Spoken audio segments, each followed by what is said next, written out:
one solution that I think advertisers and agencies can feel confident delivers both scale and impact, in 2 words, addressable TV.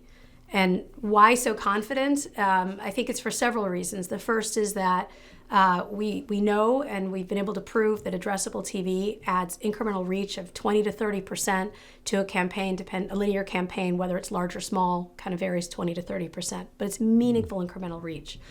We also know that with addressability comes inherently better measurement, better frequency management, better attribution. And because it is inherently more measurable and easier to do attribution on, it means that advertisers can be just that much more nimble about measuring and reacting and optimizing for ROAS, which is super important. That, and then because it's TV, it comes with the environment that we've always valued TV for. Things like safety, things like context, things like high attention, and of course, scale. At Effectv, where I work, we just this year were able to introduce for the very first time our addressable TV solution to local advertisers. We've seen incredible uptake, and I think that just speaks to the kind of scale that's there. To be able to successfully deliver addressability for a local advertiser just speaks to the scale that's available. And then the last thing I would say that I think this is a bit unique to us, but as an MVPD, and in our case, we're powered by Comcast data, we are able to leverage and use the Comcast data to fuel audience match rates that are consistently about 95%, which is really different when you look at CTV match rates, which are generally about 60% on average and then degrade over time. So that's a big leg up on CTV. It's one of the reasons why we've seen so many advertisers coming into the addressable TV space. And I think we're going to see even more of that as cookies and other sort of signals degrade over time and go away. Wow, that's really fascinating. So here at the Beet Retreat at Berkshires, there are a lot of conversations on and off the stage. What themes are you hearing here, and how do they relate to advancing the future of TV advertising?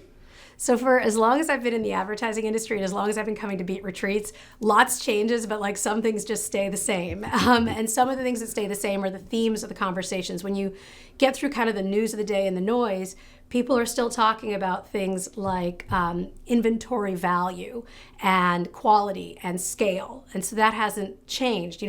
The way we buy and sell, the mechanisms through which we transact and measure, the technologies we rely upon to pull all of that off, those are always evolving, those are always changing. But at the core and underneath that, what advertisers and agencies are trying to accomplish is pretty consistent over time. And so, I'm having a lot of conversations here around how do we access quality inventory at scale? How do we measure impact against that? How do we make sure that it is inherently accountable and performance driven? And how do we make sure that we can execute that all seamlessly and at scale? And I think that is what agencies in particular are looking for from those big, strategic, most important partnerships. And there's only so many of them that they can do. It's what they are asking for and it's what they demand. We are, having a lot of those kinds of conversations. And I think where we're going a little further is not just how can we execute that transactionally with you, but, kind of off the stage, talking with agencies about how we can come together and understand the way they're setting up to deliver that value for clients and how we can kind of architect that together for the benefit of all. So the MVPD, and that's multi-channel video programming distributor or distribution, MVPD ecosystem, and the way content and advertising flow and reach audiences, that's really changing at a rapid pace. Can you tell us a bit more about that and what we should be thinking about? What should a savvy buyer know? So things savvy buyers know or should be paying attention to. Again, advertising has changed so much, distribution has changed so much, but what advertisers are trying to accomplish, what savvy buyers need to deliver for their clients is really the same. It comes down to being able to deliver the right audience, the right message to the right audience, to being able to then measure against that, optimize against that, and get smarter each and every time, and to be able to execute it simply and at scale. And that is the most important thing. Now, we could go deep on all the different ways you can try get that done, but at the highest level, what you need is access to high quality inventory at scale. You need access to a reliable, high quality, scaled data set that you can trust and that gives you a strong signal so you can find that audience, measure that audience. And you need to be able to work with partners that can help you pull all that off really easily and execute against it seamlessly in a way that makes sense. So I think that that's fundamentally what needs to get done. And in a very crowded and competitive marketplace, I think that there are times when people don't necessarily know where exactly the right place to get that is, and it can be confusing. And I think what savvy buyers do is they ask really good questions about where that value comes from, because it's not always the partners that are the loudest in the room or the ones that you immediately think of. Like if you looked at our offering, you looked at the MVPD universe, you'd say, video subs are declining. That's all I need to know about cable.